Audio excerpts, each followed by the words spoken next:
Right, due to obligations and life, that thing that most of us go through. I've I've been busy basically, so I've now gone through the footage. I've picked two of the best ones from each drop because we just don't want to see the same thing over and over and over.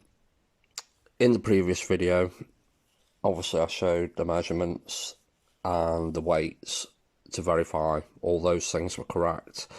The heights alone determine the velocity, but from the frame rates, the improved frame rates, we can determine the velocity by taking a point-to-point reference for each one, close to the impact, because obviously they're still dropping in, still accelerating, so we want to get it as close as we can to the impact, because that's where it'll be reaching its maximum potential, its maximum velocity. So from the frame rates, we should be able to determine that if we take a point-to-point reference, obviously we've got a distance on, and obviously the full mass coming in at one velocity will traverse this distance in a time. The full mass coming in at two velocity will traverse this distance in half the time if it's going twice the velocity. So we'll verify that first. So that's evidenced and can't be really disputed that that is actually physically what's happening. And then after that, I'll show the results.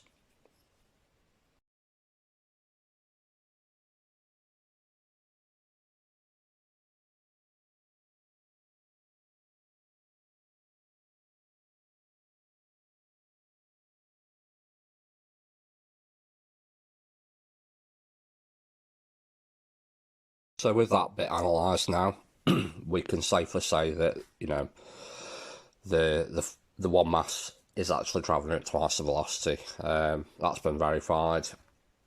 So on with the footage. I'll be showing two runs of each because we just, there's no point going over and over and over doing the same thing. I will leave the footage raw.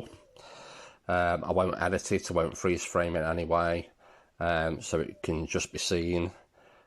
People can analyse it for themselves, and that's it really. The footage and the evidence speaks for itself.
in conclusion, we have the full mass dropping at one velocity from one displacement, and we have a one mass dropping at two velocity from four displacements.